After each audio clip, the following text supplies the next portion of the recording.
So today we're going to be working on multi-step word problems, and we're going to keep working on them for quite some time because, well, that's fifth grade. And continuing on. So I'm going to show you one where the problem gives you a lot of it, but it doesn't give you every piece of information. Some of it you have to figure out for yourself in order to help you solve your problem. But the first thing I want to start with is I want to start with reading the question. Okay.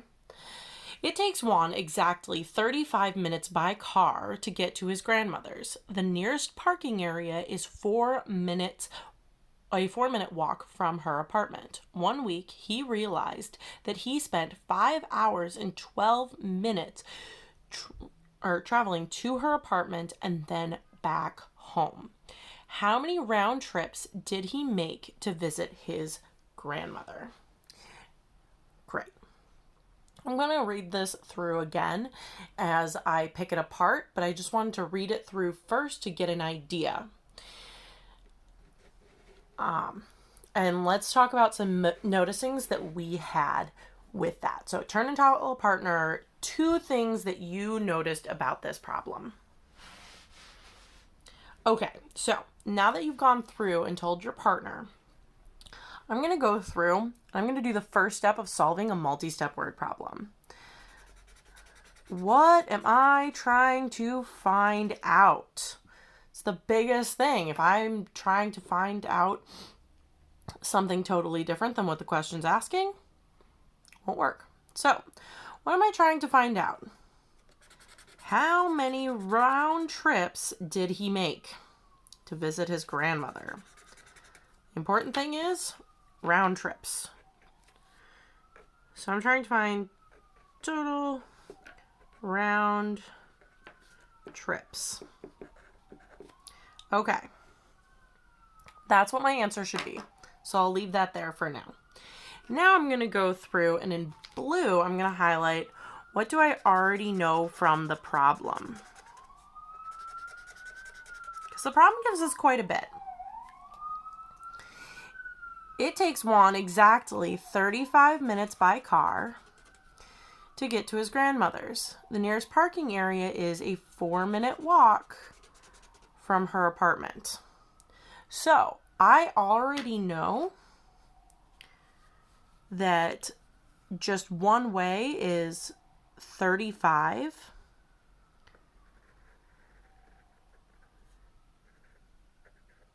plus 4 minutes, because the question is telling us how many minutes does he spend traveling. Okay.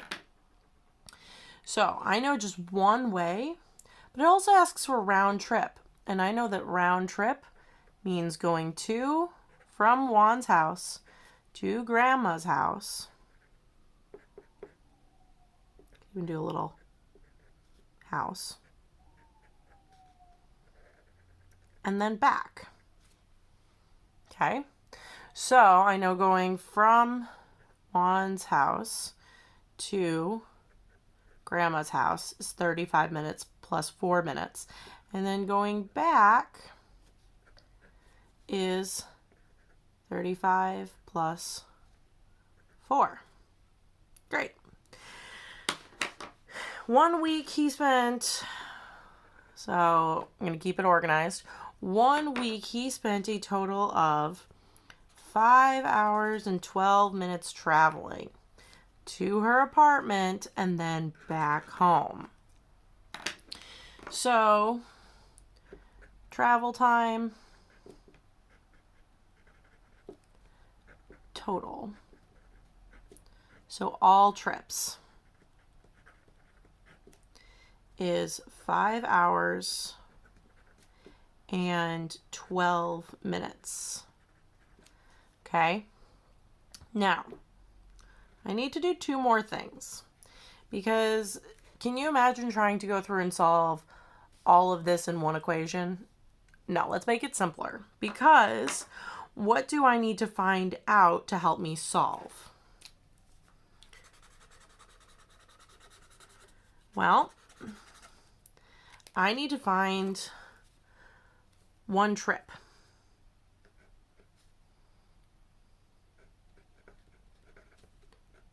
time. And I'm going to do that by doing 35 plus 4 plus 35 plus 4. So that's 39 plus 39, which is 78. Great. And I could go up and 39 plus 39. 9 plus 9 is 18. Carry the 1. 1 plus 3 is 4. Plus 3 is 7. Great. And I need to know, so it's 78 minutes. And I need to have all trips.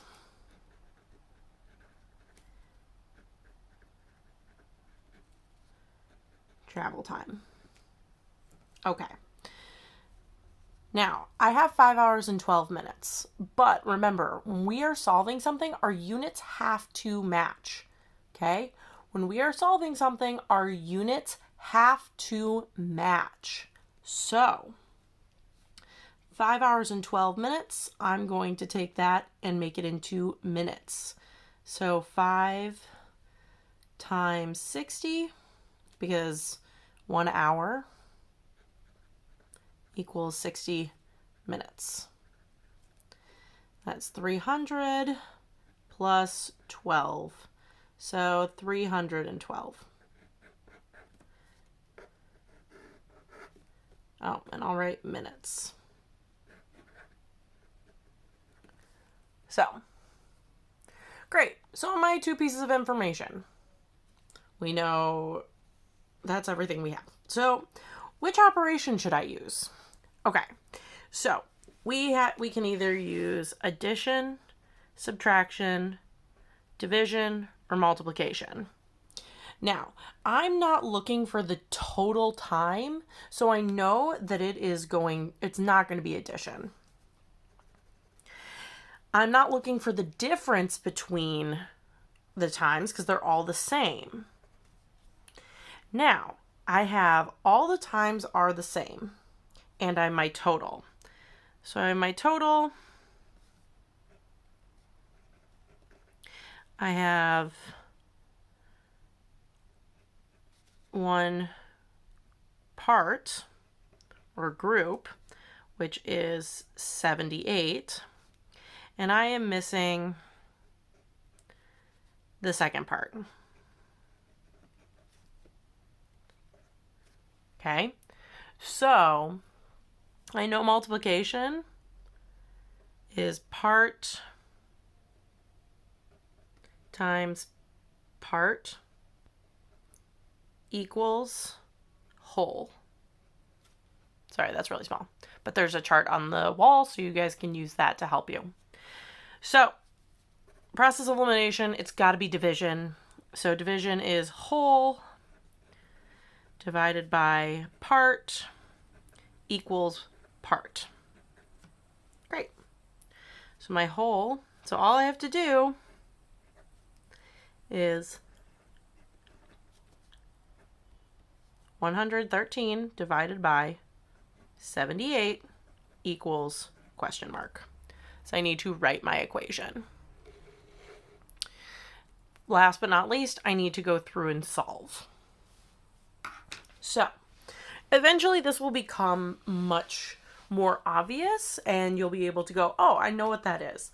But for right now, you need to go through and follow these steps so you can make sure all of your correct information is there so you can put it in. Now, into your equation. I'm going to use long division as my strategy. My dividend, my whole number, my bigger number. Right now, the dividend is going to be your bigger number. It's 312. It goes in here, inside. 78 goes on the outside. I'm going to make a little T-chart to keep myself organized. It goes on top. It goes on the bottom. And I'm going to put 1, which is 78. Because 1 times 78 is 78. 2 times 78. Oh, I got to go over here and do a little bit of math. 2 times 8 is 16. 2 times 70 is 140. So add those together. 6, 1. Great. So it's 156. 3. I'm going to do the same thing. 78 times 3, which is 8 times 7 is 24. Or sorry, 8 times 3. 3 times 7 is 210. So that's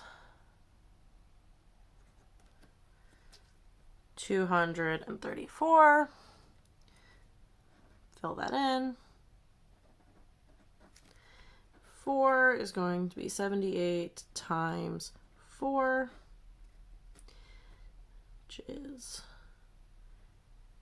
32.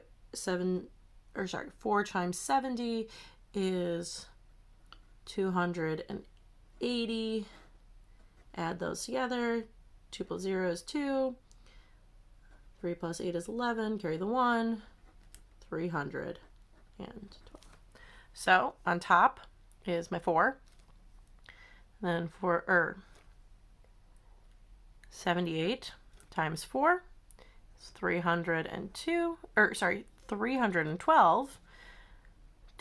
That's 0. So I know my answer is going to be on top in a division sentence. So my answer is 4 round trips. And if I want to check this, I can go 4 times 78, which equals 113. 112. 312. I'm so sorry, guys. 312. Which you'll actually see already over here because I already did my check, funnily enough, by doing my work. It was really easy for me to go back through and see. So that's how you do it.